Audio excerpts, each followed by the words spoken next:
Welcome to the Open Era Podcast. My name is Devang Desai, and this week Simon and I are joined by a good friend of the show. She's been a guest many times throughout the years. Priyanka Dobson, welcome back. Thank you for having me. Excited to be here.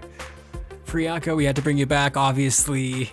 Open Era closing up shop, so we wanted to bring our favorite guests back, but also the main reason that we wanted to talk with you is because Rafael Nadal has, of course, retired. Bush and I spoke about this. Bush, first of all, how are you? I realize I have not introduced you yet. Oh, it's okay.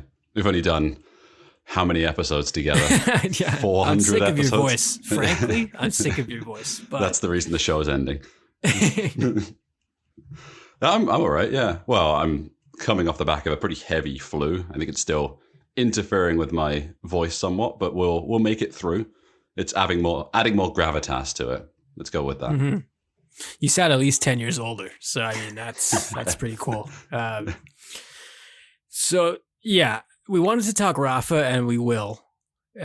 His career, the highs, the lows. We wanted to talk Rafa as well with someone who I think was a fan of the truest sense, much like I think we were of Roger. And I think that kind of skews how we perceive athletes, or maybe changes what we consider to be their biggest and greatest moments, or maybe their lowest moments. I think that's definitely interesting, and we'll unpack that. But first, it's a sign, my friends, that we should get out of the tennis podcast game, because the sport is going to hell every single week. There is more bad news. I got a Google alert for Juan Martín del Potro doing an interview. God damn, I wish I didn't open that. Oh, man. JMDP is hurting all over. It's all extremely bad. He's going to do an exhibition with Novak, though, in Buenos Aires. So that was sad. But obviously, the bigger news, Priyanka, Stefanos Tsitsipas and Paula Badosa in Iceland with you?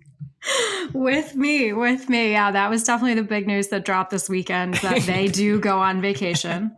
And they happened to be in Iceland along at the same time I was, and I saw them, and that's the only thing going on in tennis right now, is that Paula Badosa and Tsitsipas go on vacation. Now, is this fair to say that Iceland has become a normie vacation destination, as in people like us are like, yes, let's go there? Because I mean, there's a lot of advertising. I think it seems like a pretty distant place for the masses to go, but I'm a bit surprised that the glitterati of the ATP and WTA would be there. Is that wrong? No, I think it had a very, because it's from the East Coast of the US in like 2017, 2018, people discovered it was only like a 5-hour flight to feel like that you were on another planet. And I think the rise of like social media and all that has only made Iceland like more popular. Like as soon as you could be like, oh, am I in the movie Interstellar, or am I on Earth? People definitely fled and flocked there. So it was like it's a well-oiled machine out there, like tourist wise. They know exactly what they're doing. So I wasn't 100% surprised. I think just of all of the vacation spots and all of the hotels like in the world in the exact moment, to almost run face first into the two of them, like with my eggs from breakfast, was quite the experience. It's rare that you run into a couple that you've seen on TikTok several times in real life. And everyone's always so much taller than you think they are, right? Like I've seen them both play tennis, but when they're next to you in like the coffee line, getting their eggs Benedict, you're like, oh, who are these like super tall, fit, athletic, good looking people? Oh, they're people that I look at and watch and have opinions on all the time. So it was they look like the characters from Avatar, basically, compared to the rest of us, like just like 10 feet tall, Na'vi, super athletes. Yep, exactly. That's the last Avatar reference I'll make today. But I have buried the big news, obviously. Iga Swiatek joining Jannik Sinner. In a bad way. Iga's not the world number one anymore, but she is now part of the club that has been suspended for testing positive for a banned substance. This one is called trimetazidine, which, as Luke helpfully mentioned on Discord, is quite close to Zinedine Zidane's last name. It's apparently a heart medication known as TMZ, which again, a bit on the nose considering our dire times these days. But Iga failed this out of competition test in August. She formally admitted the anti-doping rule violation on Wednesday and accepted her penalty. She missed the Bunster tournaments from September 12th to October 4th. I think they were the Korean Open, the China Open, the Wuhan Open at the time. She said she was missing it for personal reasons. That's a whole lot different than missing it because I failed the doping test, but I digress. Iga, 23 years old, calling the experience the worst of her life. Quote, in the last 2.5 months, I was subject to strict ITIA proceedings, which confirmed my innocence. The only positive doping test in my career showing unbelievably low level of a banned substance I've never heard about before. Put everything I've worked so hard for my entire life into question.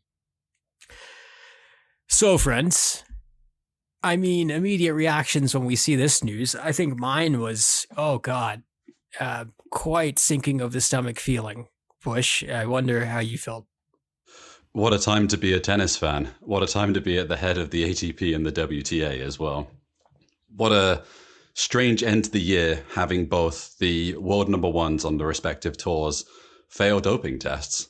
And if you were really wanting to draw the similarities, there's actually quite a lot of similarities between Jannik Sinner and Iga Swiatek as well, both buying medication that can be purchased over the counter in their home countries, which have different levels of legality in different parts of the world. They both managed to successfully challenge the mandatory suspension that came out. They both had the resources to manage to do that as well. And they both managed to keep this quiet until the news eventually came out of when the time period had expired on it. I think my thoughts are roughly the same as Jannik Sinner here. I don't think there can be much. I don't know. I feel like I am somewhat of a hypocrite if I say anything differently here than what I said to the way that Jannik Sinner was treated. And I've said a million times in this podcast, and I also accept that there is flack that comes with it. Athletes dope, people in tennis dope, sometimes the best players in the world dope, and maybe we just have to understand that fact sometimes. I also recognize that's probably harsh. Yeah, I mean, I think that's fair. Pri, what about you? Well, first, I was sure that all these editors are so mad that Iga's not still number one, so that they can very neatly be like, the two number ones this year have been Arina Sabalenka's out there somewhere being like, excuse me, I am number one right at the minute. But I feel like I think I'm coming to the same conclusion as Bush. I don't know. My worldview has become quite cynical lately. Who knows why? No actual reason why. But I'm like, what is all these number one players walking around with like contaminated substances all the time? Like, are all of our supplements and vitamins just all contaminated and nobody knows and everyone's just I take a walking shitload around, of right? melatonin, and my tennis game has gotten worse over the years, just saying. So I don't know what dosage she's getting. And like, it sounds like they both follow the rules, but the whole like not being able to do it in private, like I know that there are some ways that is probably good for her mentally, and like to not have the press and the media all over her, but for it to have this all be able to happen like behind the scenes, I think also just adds to like the obfuscation and the special treatment, even though when you do more reading, neither of them apparently got special treatment. But there's no denying that the resources that they have must have contributed to how they were able to see this through. No, big time. And I think like the quotes after this, like I saw Karen Morehouse, the ITIA chief executive, be like, well, I don't think no one should be concerned about this. Like, I think she says, quote, I don't think this is a cause for concern for tennis fans. The fact that we're being clearly open, transparent, it shows the breadth and depth of our anti-doping program. I think that is true, but I also am like, I do not compare this to Simona Halep's case as one for one, because I think it is different and the levels in the drug are different. And from the preliminary reading I've done of various Reddit doctors and things like that, it does seem like this was quite a low dosage. So maybe it's not in that Halep realm. But then I also see that TMZ is that the drug at the center of a case involving 23 Chinese swimmers who remained eligible for the Tokyo Olympics despite testing positive for this. That Russian figure skater Kamila Valieva, who I think her case just got settled a few months ago by CAS. So like the drug is not some random thing that you randomly stumble upon and it's like, whoops. But the level that Iga had was so low that you want to give the benefits of the doubt. But to Simona Halep's point, how long does Simona Halep wait for these decisions to go down, right? Without the shield that was given to Sinner and Swiatek. And I think that difference is worth examining. I don't think the cases are the same, but I do think this is a really good example of how tennis, I think, exemplifies the wider world because you clearly have different rules for different people based on their status and stature within the game. And this is another example of that. Well, I think there's 2 points as well that I would add to this. Number one is if you do take the point that many top professional athletes are doping. I should, I'll put a caveat to that. If you take my previous point about how people dope within the sport of tennis, it is somewhat surprising that it has taken this long for several high-profile players to be found or have been caught using this methodology. And it does raise the question of why has it taken this long and who else is doing it, definitely. There's a second part of this as well, which is that in the murky world of supplements and wellness and whatever you want to throw in that buzzword, the kind of like RFK Jr., Facebook mum, like the stuff that is like not regulated around the world and has sort of given rise to a multi-billion dollar industry, is that it does not surprise me that some of these defenses largely fall around alternative medicine or alternative treatments that can be used to mask or point the eye in a different direction. And I wonder whether or not there's a conversation around how healthcare and drugs more broadly are administered and considered perhaps worldwide. Aware that these are very broad topics and that we don't have time to get into them. I wonder, are you surprised that it's taken this long to have high-profile athletes in the sport of tennis test positive? Against obviously the backdrop of Halep, and I know there's been a couple of others that have been, the world number one doubles player, for example. But what is your assessment of this case and like how long it's taken or whether it's surprising that it's taken this long? Again, it feels like where none of us have ever had all the information, right? It seems like testing technology has gotten better, but it also seems like people have gotten shiftier or been able to get around it. Like theoretically, if you were going to dope, the way and the story that this particular situation came through, or the way that it's described, like sounds like a great way to be like, how do I dope without getting caught? Now, I'm not accusing anyone of that. It seems very clear that most parties here seem, she's serving the suspension. Should she be serving it during the off season? Is that really a suspension? A question for another time. But, maybe the technology is getting better. Maybe the amount of drugs is changing.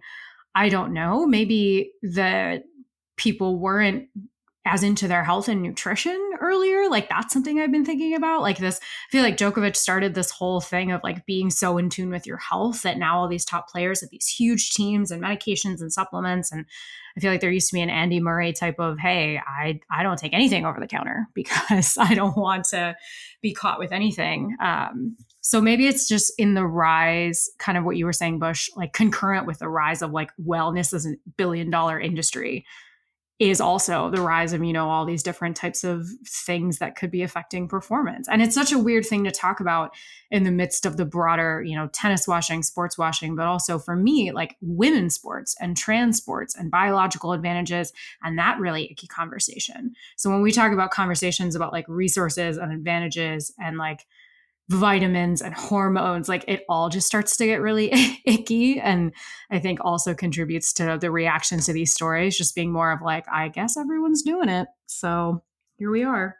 I do enjoy how once this happens, you have to dump your coaching staff into the middle of the ocean, never to return again. Like, you have to basically delete their phone number from your phone and never speak to them again. Because during this, I think Iga also announced a coaching change that makes a little more sense now, perhaps, if you want to read into things. I think we saw similar with Jannik as well.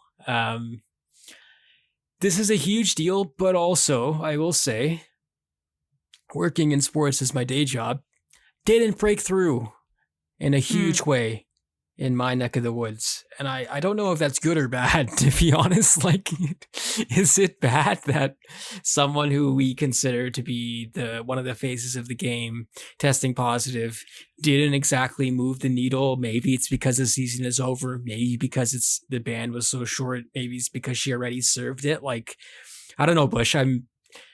Part of me thinks it's a bad sign, that A, the top people are getting busted for doping, and then B, it's like, well, like, I guess so. Not maybe that is not as much of a surprise as we thought.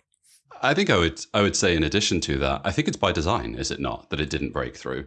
Is that if you want to follow this through to the conclusion of it, and how you do this as a PR team, is that you'd want the news to come out after the test had happened, after the suspension had been served, after the matches had been played, in a dead period of the season, when everything's wrapped up and no eyes are on the sport. This feels like, again, I think we used the same phrasing for a Sinner, didn't it? They played a blinder of when you want to drop the news. If you want to look at some really good PR, this is a pretty good one as well. Can I say, though, dropping the same move weeks after the first one, the audacity that the ITA is like, you know what, we're good. We're gonna run this playbook identically.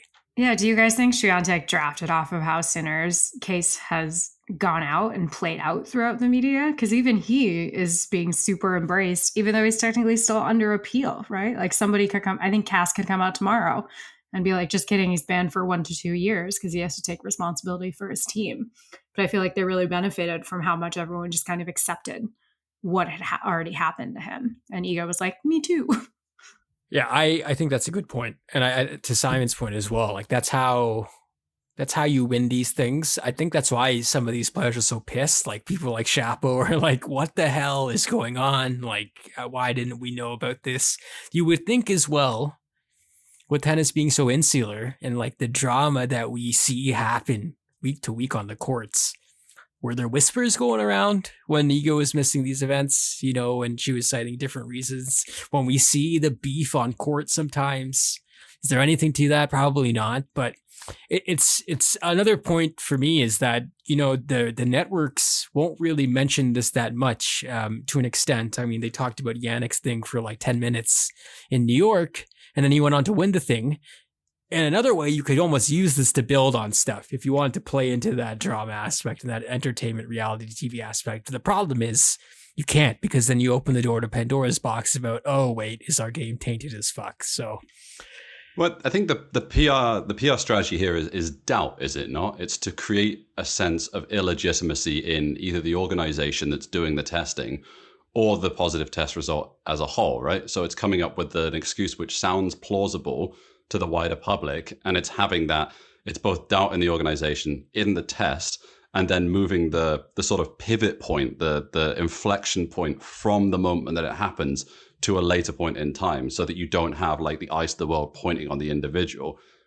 Pretty damn effective, I have to say, because it's worked. Well said. Okay, anything else, folks, on this before we go to Rafa, the reason we're here today? I think there's a point in here broadly about how just sad this is for the sport of tennis, and not to be too like overly dramatic about it, but it's not a positive reflection on the sport, I don't think, that both of your world number 2 and your world number 1 are under, not, I would say, beyond a cloud of uncertainty in regards to their influence on performance enhancing drugs. I think it's a bad look for the sport, and I think it also it reinforces there's a lot of icky stuff going on in the sport of tennis that has just made it a bit of a tough year to swallow more broadly. Yeah, I think it's just anytime the quote unquote rules come into So if you are getting in the way of someone's enjoyment of sports, I felt the same way in the Olympics with, calls and overturned judgments. Like as soon as the rules come into play, as they should be, being held accountable, we should want our institutions to be holding folks accountable if and when they break the rules. But it does, as I think the technical term we keep talking about is icky. It makes it less fun to watch. It makes it less fun to get joy out of. It makes it less of an escape if from, the corruption of the world, if everything else that you watch for fun is also kind of tainted with some of this. So I totally agree with you. It adds to some sadness, some melancholy, and the kind of sad overall vibe of a changing of the guard. Not to segue into Rafa that way, but it does feel like the end of an era in some ways, and the end of an open era, potentially. It's well said. I think you guys nailed it, and your sadness was the main feeling, and curiosity of how this gambit was played again, how this masterful gambit was played again, and to see what, if any, further fallout will be. But yeah, I think the overall vibe was not again, and this has been a tough year to follow this sport. But when we come back, we're going to talk about Rafa. We'll go through our favorite Nadal moments. We'll also go through, I think, some of the reaction. I'm curious what you guys think about maybe the farewell itself, the low-key nature of it, and Nadal's future. All of that coming up next on Open Era.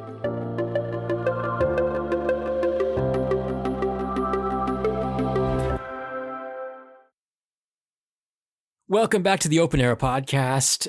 We've talked about it at length, so has the rest of the tennis world. Rafael Nadal is no longer competing on the ATP. He said goodbye to the tennis world at the Davis Cup. It was the place where he introduced himself, so that felt just right. We've talked enough about it, though. Pri, I'm curious, as a Rafa super fan, what's it been like in a couple of ways? Because I think over like the last 2 years, I want to say, we've been having this convo, probably more. We had it on the Discord. We've had it after big moments, after great moments, after sad moments. But I think when it did actually come, the sadness that I felt surprised me. But I'm curious where you were at.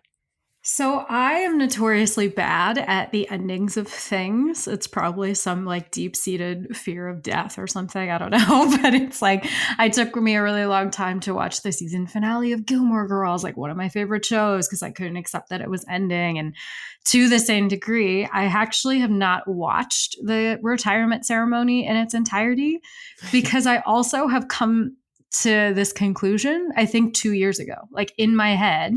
He's been retired since he withdrew from Wimbledon that one time. I think everything else he's done since then, showing up for Rogers' farewell at the Laver Cup, which I think was after that, right? I'm not mixing up timing. Yeah. The Olympics, Nadal, Alcaraz, even, playing Zverev, his last French Open being against Zverev and losing in the first round, and like having that back-to-back, never having lost a clay match, back-to-back record broken on his very last French Open match. Like, it just didn't seem right to me. So all to say, I think everyone wants a Serena type of exit where like you have flashes of that brilliance. You beat the world number 2, you get glitter, you get Oprah, whatever it is. And not that saying that I needed that, because I also don't think Rafa wanted that. He was very clearly didn't want anything at the French. He didn't even really want something here. I think I've come to terms with it, and it's just like a melancholy that has been lasting, I think, over the last 2 years, to be honest. I think that one of the most interesting reactions for me are people who were not mad, but maybe were questioning why there wasn't like a bigger ceremony at the Davis Cup. And I think the ITF president, David Haggerty's like, listen, like we followed Rafa's lead, like he didn't want to do anything crazy. And I think Feliciano Lopez said something similar. But to me, that kind of made this a little more genuine in the sense that like as much as I love the Laver Cup, and God, that Ellie Goulding song still makes me cry to this day, I did feel like everything with the Laver Cup, like it's a marketing thing, it's a barely a tennis thing, but like it didn't feel as authentic as you would have liked. And I know whatever the Davis Cup is now, thanks to Gerard Piqué and friends, is definitely not what it once was. But to have this kind of happen after a loss to Netherlands in the quarterfinals of a Davis Cup, that's tennis, right? Like that to me is like the one of the better ways to go out if you're someone like Rafa Nadal. And to have people like Roger and Novak and Serena and Andy send those messages, but they're not there because they know who wants to be in Malaga watching Talon Griekspoor versus Carlos Alcaraz in November. Like, I think there's something to that where it's like, this was a tennis heads farewell in a way. Bush, I don't know. Am I crazy here? No, I think you're right. And I think it's also good. It's a good comparison point because like this idea and this notion that like sponsors and the event would not want to put on a massive ceremony for, you know, the greatest Spanish athlete of all time and hamming up to the nth degree is farcical to me. Like everyone wants that. The only person who probably didn't want that is Rafael Nadal. So I think the comparison point of the Laver Cup is really kind of fascinating because yes, it's a marketing event. And I think the thing that stands out for Federer's retirement is a sincere moment of him and Rafael Nadal against the backdrop of a very insincere event, of a complete marketing event. They can flip that in contrast to this. The Davis Cup, for all of its faults and for all of the things that we can say about it, you are absolutely correct. You are playing Botic van der Zanderschulp in November. Who we love. People Yeah. who we love. Talon Griekspoor, we love this man. This is not a denigration. No slight to those athletes at all, people who we love. But this was purely tennis related. This was a dude who wanted to go out and compete for his country in a competition that he very much appreciated, supported, and wanted to do well in, represent his country, and end his career on his back. That is something that is so laudable and I think looks so much better in comparison to what we got at the Laver Cup. And, you know, again, hands up of someone who, I love that moment at the Laver Cup. Mm-hmm. But this one, again, I've said it so many times and I apologize. It just felt right for the man to get this sign off. Yeah. It felt like it was very, very, very sincere and very honest. Yeah, I think I didn't watch it front to back. I saw some clips on social media and I was like, again, I think his speech after the 2022 French Open win was kind of his retirement speech.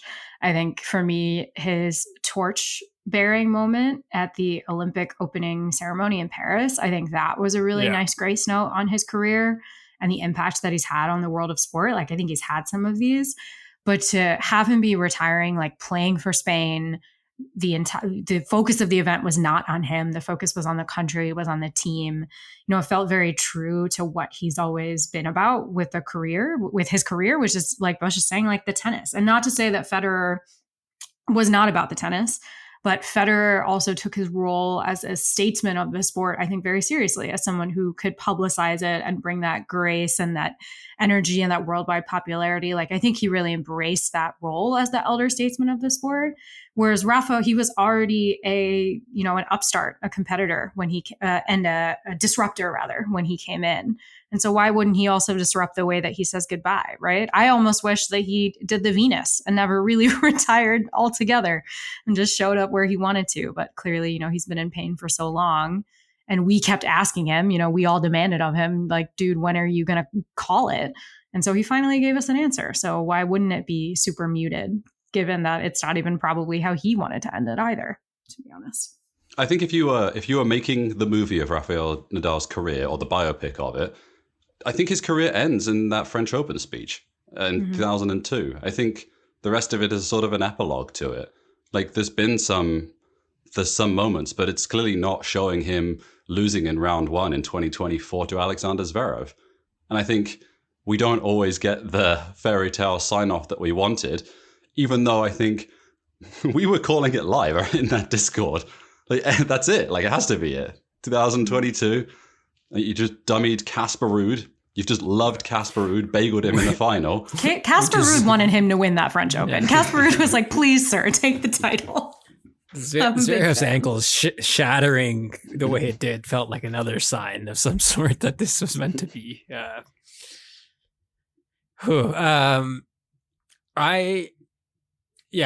think the movie starts with that torch-bearing scene at the Olympics, and then it rewinds and it reverses. That's my screenplay idea, and I guess I'm going Bernal for the actor who's playing him in the biopic. I don't know who you guys think. Sure, let's go with that. That's a great choice. It's better than whatever acting capability Nadal showed in that Shakira music video, which I don't know why wasn't included in this retrospective doc as something we had to talk about, but for me, it's an important moment in fandom. So I saw a very AI something ad with him and Roger with something in the mountains. I don't know what brand it was Louis for, Vuitton. but it was upsetting. Yeah, it was Louis Vuitton. Yep, they were in the Dolomites, just being like, we're legends in the Dolomites. Was that AI or was that real? Because if it was real, I'm less disturbed. But yeah. Oh, it was real. It was real. It was like, we're about to go retire with our fancy luggage on our fancy vacations. Please join us. Think about all the goods Rafa's going to sell us to us now. I can't wait. Okay, so I wanted to kind of end or like kind of close on this kind of bigger topic of our memories of Rafa and kind of the standouts or those moments that left you maybe convinced as I'm a fan, I'm a zealot, I'm going to back this guy to the end, or a moment that left you in awe, or a moment that left you sad as hell and not sure if you're going to recover. And I was going through some listicles of Rafa's matches, and I thought the one the ATP put together was good because it kind of goes through some of the ones that maybe don't get enough credit, and like, or maybe the tournaments that don't get enough credit, like 2005 Madrid. But maybe do you have a Nadal match that for you is kind of like quintessential Rafa? It was that very first French Open in 2005 when he beat Federer in the semi-final. I know I should have prepped and been sure, because I can picture the image so clearly in my head that I'm like, and that I'm mixing up probably when it was, but it was when he beat Federer and just was so humble about it. And at that point, you know, I was in my preteens and I was just tired of the same guy winning all the time, especially because Federer made it look so easy, which I understand is what Federer fans like loved about him. But I think the combination of Rafa like not making it look easy, like you could see how hard he was trying from the very beginning, but also executing. And then also that he was a disruptor and we weren't just going to see the same guy win all the time. It was all really endearing for me. And then actually the super endearing thing was when he won the French Open finally that year. And he thanked the ball boys in his speech because he was so like, he didn't even know what to say, like what a winner is supposed to say in these types of things. And he looked around in his broken English and was like, and the ball boys, you guys were all super helpful. And I'm like, who's this like teenage kid who just wants to play tennis and just like arrived on the world stage? And he's nice and humble, but man, he is like just such a fierce competitor to watch. I was like mesmerized from the beginning. Ooh, that's a great choice. And like, that's peak Rafa's coming to ruin my life era of this man in shorts that I was like, what's going on with these shorts? Like capris, I understand. They were capris, let's be real. Sorry, the pirate aesthetic, the sleeveless stuff. And it's funny now, like looking back, I feel like an asshole for hating him as much as I did because it doesn't make any sense. He's literally a teenager doing things that had not been done against someone, like you said, who had like this, who had already built quickly, I would say, very quickly, had built an aura of almost invincibility. So for the sport itself, God, did they need that? But personally, Bush, I wanted this guy out of the paint. He was ruining everything. How did you feel? Yeah, I think the question on what single match defines his career is so challenging. And I think Pri's right. Like that, I think that is an encapsulation of who he was, like the phenom that he was. I think that so often is circled around Nadal of what, you know, what an unbelievable specimen he was going into that French Open, what a phenom he was, his ability to do things on a clay court that I think many people had never seen before. All those things are accurate. I think I would draw, I don't think I could do his career in one match. And the only reason I say that is because it's 21 years long, his career. And he is the definition of an evolution of a tennis player, because grows up on a clay court, is this, for all we talk about him being like, the physical specimen, admittedly, I just did refer to it.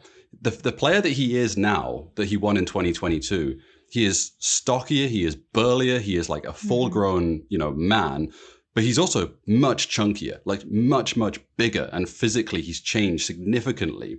He goes from, if you want to use the boxing analogy, he goes from a cruiserweight to a heavyweight.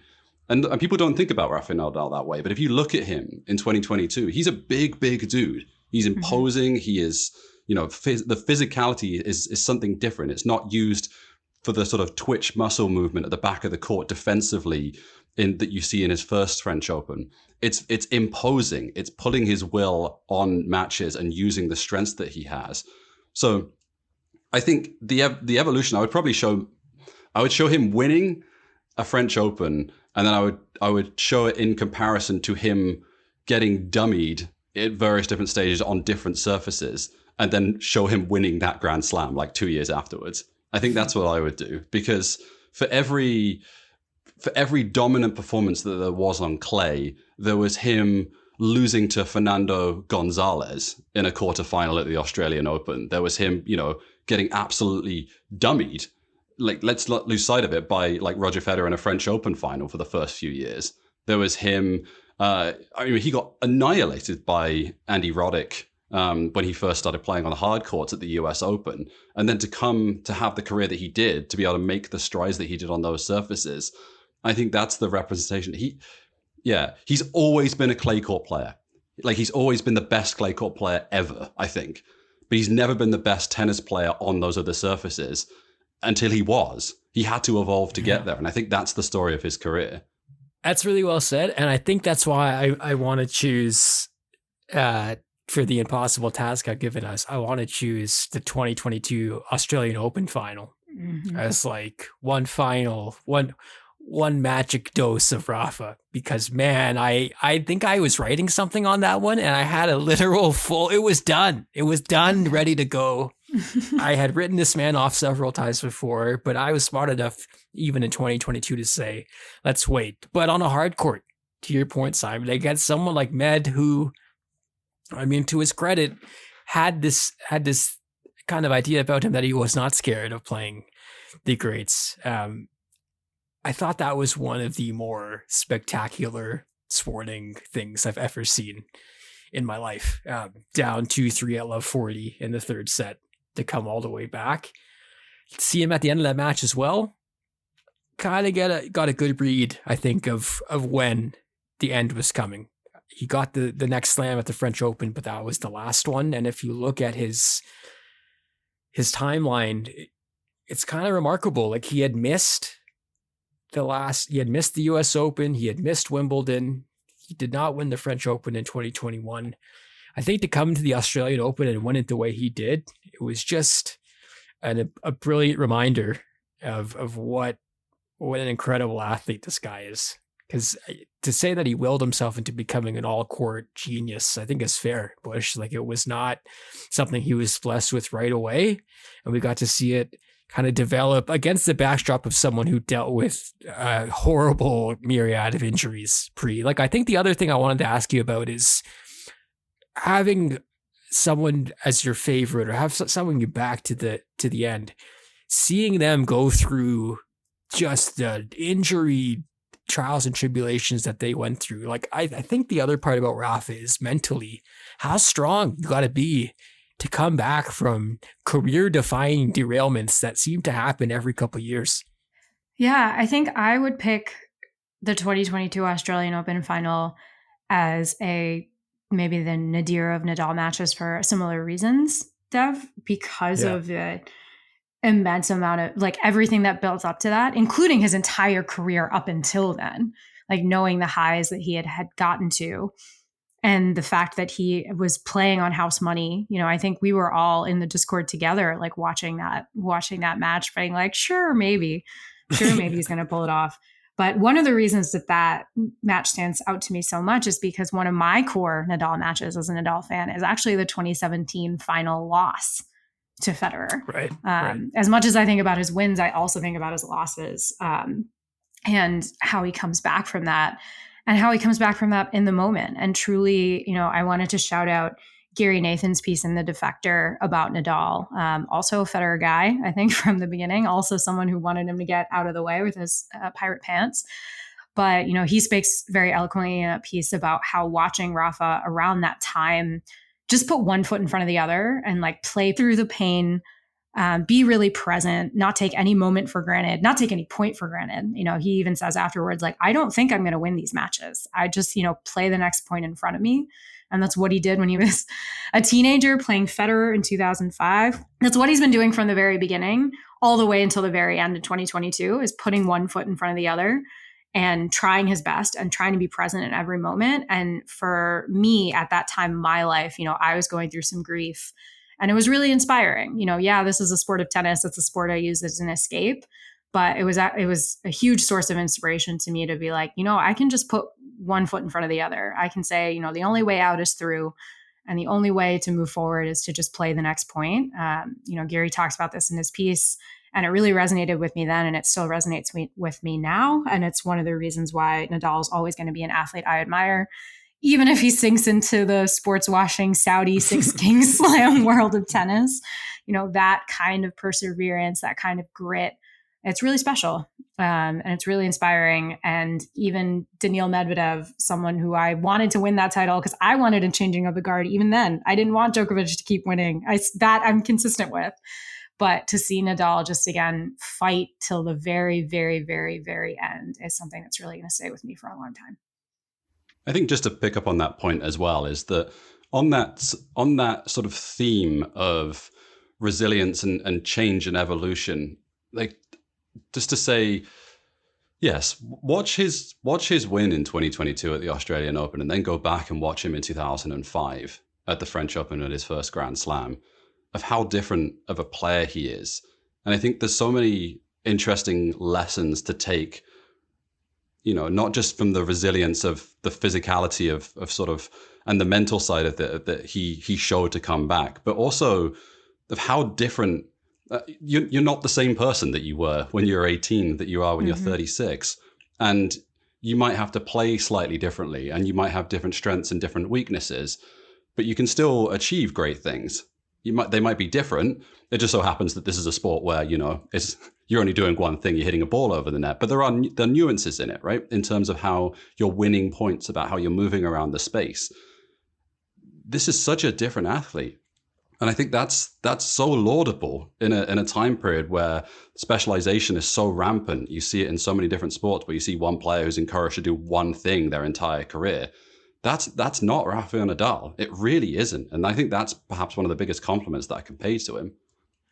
It's wild. Like I'm just looking back at like some of the characters involved, like the people who, like Juan Carlos Ferrero probably should have played Roddick in that Davis Cup 2004 final, but someone makes a change. I think Jordi Arese makes a change, a controversial change, and picks Nadal. Like there's people along the way who maybe knew sooner than we did, and I think Tony Nadal is chief among them. I love this quote. It was like, I'm just glad people know he's a good person. It was like the classic Tony Nadal quote, chapter closing quote on his nephew. But yeah, I took this stroll down memory lane and maybe unsurprisingly got emotional looking at these moments, and also thankful that I'm able to look on them differently now, because I think, and I still do this today, but fandom warps and skews how you absorb things and how you understand them. And I think obviously back in the day,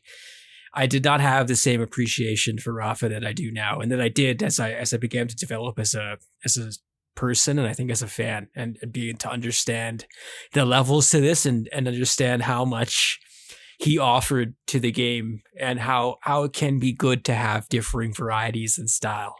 Because I think the other thing is that the contrast between him and Fed was pretty ridiculous. Like literally they played with different hands, but like it was almost like they were two examples of the inverse. And I think that added to the mystique and the lore of this rivalry. And then of course Novak coming along and the big three, etc. But maybe we'll end here. I mentioned Iga and the news not breaking through as much as you would think.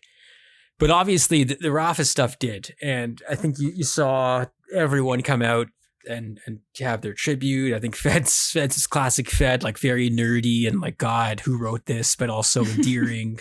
You had Novak, so like Novak clearly is like in his Aaron Rodgers, I can see mortality mode, where he's like, the future, it scares me. But you had like Serena and you had Pep Guardiola. I think Rafa went to go see Man City to save them because they're in shambles currently. Like, I'm curious if there was like a reaction for you guys that maybe hit the hardest for you. Like, was there something that kind of just like was like, oh, like you saw that and it was something that made you feel good, Pri?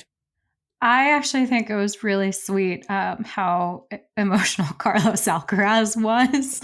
Not to think through like the changing of the guard. I think for me, with Roger and Andy Murray and Serena all retiring fairly recently, we've gotten this sort of like echo chamber of greats being like, you were also great. I, in fact, was great, but you also were great. And it wasn't so great to be great. But to see Carlos see someone that he grew up idolizing and get the chance for this guy to be around long enough for him to play alongside him, just like the total admiration and respect, I think was really moving and just really brought into relief how long his career was. Like, there's a reason we can't, the one match we're all picking is also very recent. It's because he's been playing for so long and he's inspired generations of folks. And so Iga included, right? Iga and Carlos are, and Casper Ruud, as we've all mentioned, all Dominic Thiem, all folks that have drafted off the Rafa school in one way or another, whether officially or not. And so I think that for me was also like, his legacy is going to live on. He's not dead. I need to stop talking about him like he's dead. But, I think that was really moving for me. Yeah, I would take the Alcaraz one as well. And I think one of the interesting parts that is perhaps maybe not talked about as much, maybe it was at one point, maybe at La Decima time it was, but was ultimately that this is the man or woman, this is the best clay court tennis player in history. There's no one that actually comes anywhere near him. He's been the best tennis court player or clay court player since he was, you can make the argument since he was 15. You could also make the argument maybe that he's been one of the best clay court players of all time since he was like 16, and then turned into the greatest clay court player when he was 17 or something. But to be that good on one surface is such a remarkable achievement that I think it doesn't get quite the context. It's so the scale of it is so huge of how much better he was than everyone else on that one surface that it's almost become laughable. And I think that kind of got summarized a little bit in these reactions, which is, yes, there is the talk about him as a human being, and yes, as a fighter, and yes, as all of the other things to be able to play on these other surfaces and win titles. But to do this, have the success that he had at the French Open and to be that good on one surface is something that is so mind-numbingly difficult that I think that speaks maybe the loudest out of everything in terms of how people were talking about him. I've always had to defend that, like, throughout my Nadal fandom, especially in the later years, of folks being like, well, take away his French Open titles and he only has 6 Grand Slams. First of all, only doing a lot of work there. Second of all, taking away his 14 titles where he won 7 matches in a row, including bageling some of the greatest players of all time. Like, talk about wins that aren't included in some of his lists. They're not as exciting tennis, but bageling Novak Djokovic in a Grand Slam final is not an easy thing to do, let alone, multiple times. So yeah, I totally agree with you there. Only Joey Chestnut has done anything even further. And that's not even a real record. Let's be real. So, that alone is historic. It's so superhuman, Bush, to your point. We can't even give it the flowers that it deserves. It's well put. All right. I think we could leave it there. I don't know if you guys have some final thoughts. I think just to touch on that triple retirement, quad retirement note, Bush, the the departure of these legends has hit differently. I think seeing them kind of reemerge in some cases quickly, in some cases not so quickly, in some cases in shocking circumstances like Andy Murray becoming Novak's coach. I think we'll see Rafa around the game. I'm not worried about him falling off the face of the earth and not being involved in tennis, but how he is involved is going to be very interesting to me. Obviously, he's got that academy and he's heavily linked with his friends in Spain who are now in the power positions. If you look at within tennis and then the broader game, a lot of Rafa's contemporaries are the people kind of in control now. So I wonder if he wants to use some of that power or that influence to affect change within the game, because I think we've talked at length on this pod about things that need to happen or should happen. But without him, it will be harder, because I asked this last time, but like, I think he's top 5 in terms of like recognition athlete worldwide. He's up there, and you don't replace people like that in tennis. I don't think it should be like that 1-for-1, but there's a huge hole, and I'm not confident we're going to fill it without some bullshit in between. So it's sad for me. I know Bush had a kind of more joyous opinion of this all, but I think I'm viewing Rafa's departure with more of a sad lens. But that's also maybe because of what's been going on the last few weeks and months and years. Can we take a guess? Because I think it would be interesting of what you think of the next 10 years of him, what position he holds, like where he goes in the world. Because I think this is one of the more fascinating conversations, because it's so wide, the opinion that you hear from people.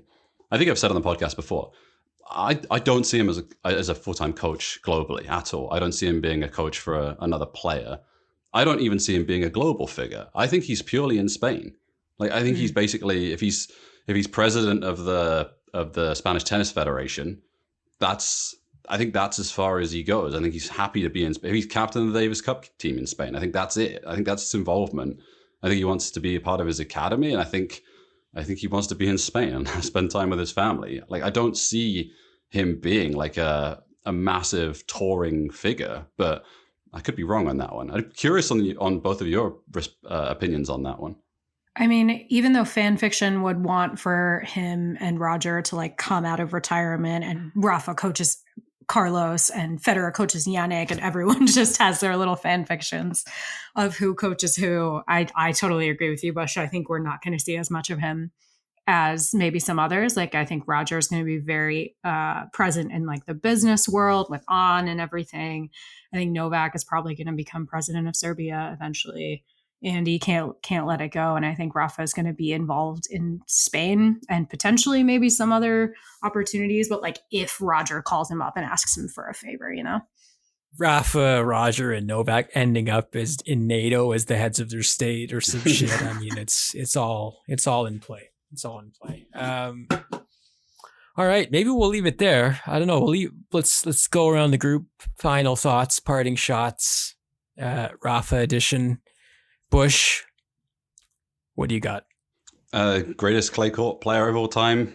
Unbelievable fighter. Game evolved massively. Someone that has to be respected for so many reasons, not just his tennis. I think tennis is poorer without him being an active participant in it. So it is sad from that perspective, but it felt right. For me, it's the end of an era. Now all the swag around my house, I'm surrounded by arts of him and birthday presents of hats with his logos. And, my loved ones can still dine out on that for the rest of time. For anyone listening, I will still take any and all Rafa themed gifts. But it's the end of an era, and I hope all of us are not remembered by our last moments. And I certainly won't remember Rafa by the end of his. I would choose to remember him with the entirety of his tennis career, the ups and downs and all the moments that he fought through. And I am just glad that we got it for as long as we did, because that was definitely not a guarantee. I think people were writing him off as early as 2007. And boy, were we lucky to get so much longer with him, longer than I ever thought. So I'm really ultimately grateful for that. Well said. I think for me, Rafa's ability to convince even the greatest hater of his greatness is one of his biggest strengths. And he did that many a time across the board. And he was just box office, you got what you paid for, which was not something you could say every day in the world of sports. So we're going to miss the guy. We'll have the memories. We'll have the YouTube clips for sure of his exploits. But that is it for us and this week's Open Era. We've got a couple episodes left. We'll do a year-end award season show, best doper, best syringe, potentially on the docket. And Bush and I will do a final fireside chat. But last couple episodes, Pri, thanks so much for joining us over the years. Loved having you on. Loved having you in the Discord as well. Just a blast talking tennis with you. Yeah, thank you guys for, holding space has been really popular on the internet this week, but thank you guys for holding space for all types of tennis conversations, whether it's about the shot making and the serves or also the broader political conversations and sports conversations. There needs to be room for all of it. And I'll miss having you guys opening up that space for all of us. So appreciate everything you guys have done and on the pod. Bush, thank you, sir. Thank you for putting together this recording by organizing a time with Pri, as I forgot what time zone I was in. But do you have a final message before I sign off? I do not. Final 2 weeks. I don't know what I'm going to be like in the last recording. I haven't figured that out yet. I don't know what kind of emotions are going to be going through me. You can take some inspiration from Rafa, like some light tearing up, a little bit stumbling over your words, but not like a full Roger sob. I've already asked Talon Griegschwar if he will zoom in with us, just so he can be with us. Not Botic? Oh, really? No, I mean Botic. She's busy, we know. But okay, we'll leave it there. For producer Dylan on the ones and twos, who's a legend, who jumped on short notice with us. Thank you so much, our friend.